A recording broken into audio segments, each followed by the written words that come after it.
Oh, you got one? Come on, come on, come on. Got over here, guys. It's huge. Oh my gosh, look at the size of that thing. Wow. Can I pick it up? You can't. Whoa, look at that. Whoa. All right, here we go. Oh my gosh, is it slimy.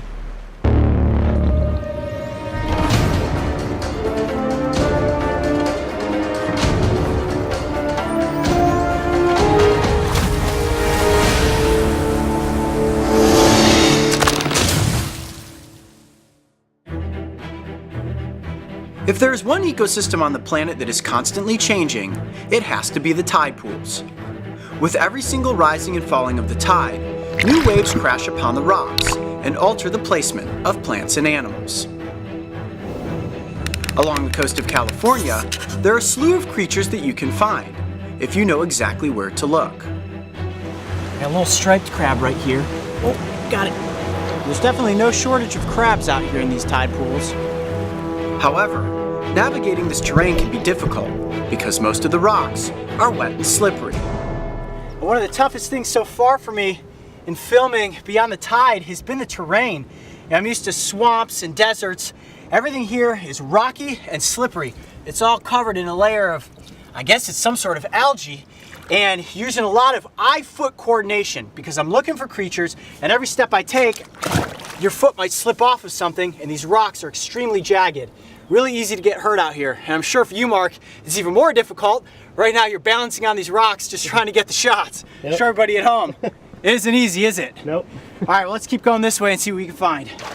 Watch your footing. Oh, yep, see, there you go. I'm usually pretty good at finding animals in the field, but sometimes a wildlife expert joins us to help locate the species that can be very difficult to find. Today I am back out with tide pool expert Aron Sanchez, who has been exploring these Southern California pools his entire life. And our goal is to locate a giant sea slug.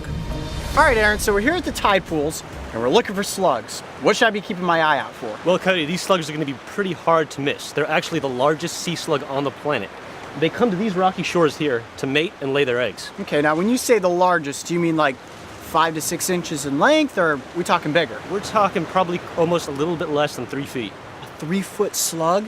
So it's gonna be pretty hard to miss. Yeah. All right, let's start searching.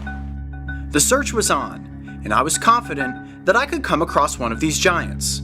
I mean, if they're as big as Aron says they are, spotting one should be simple, right? Hi, we've been searching for about 45 minutes now through all these layered rocks. I don't know, Aron said it was gonna be easy. Nothing yet. We continued to search over jagged outcrops, in crevices, through knee-deep pools, and even under rocks. I'd say the odds of finding one of these slugs are slim to none. Tide's really coming in. Yeah, it's coming in big time, and all I've seen is crabs, crabs, crabs. Hermit crabs, striped crabs, purple shore crabs. No giant slugs. With the tide starting to come back in, it was looking like our search for the giant sea slug was coming to an end. But if anyone knows how to find a sea creature, it's definitely Aron. Searching, searching.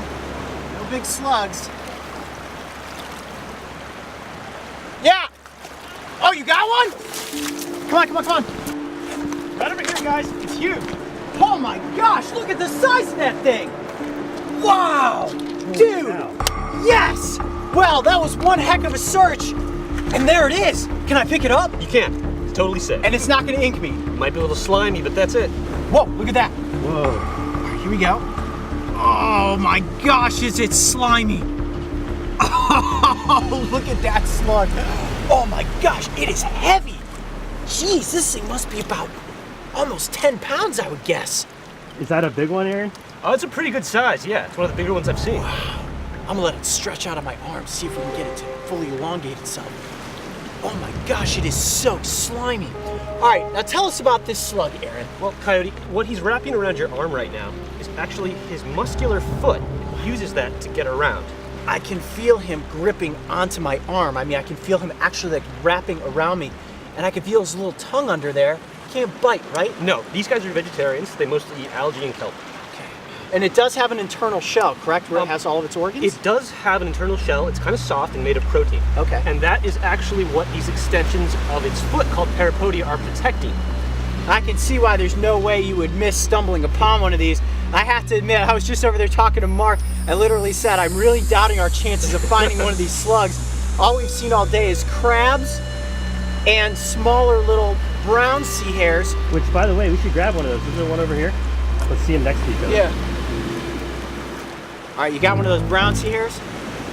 Okay, so this is cool, showing the comparison of the giant black sea slug next to the much smaller brown sea slug.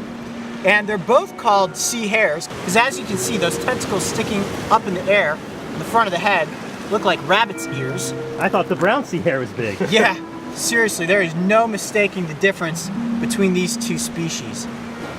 Wow, that thing is absolutely massive.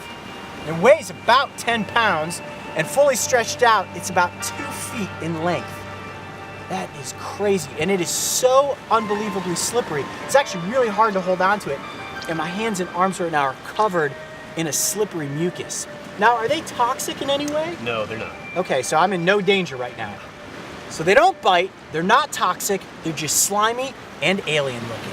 So how do these defend themselves against predators? Well, you know, these guys don't have as many predators as the California sea hare, probably due to their size. Okay. So they would generally just kind of stick to where they are, and they're going to be pretty well hidden in these rocks. I can't even imagine what would want to try to eat this.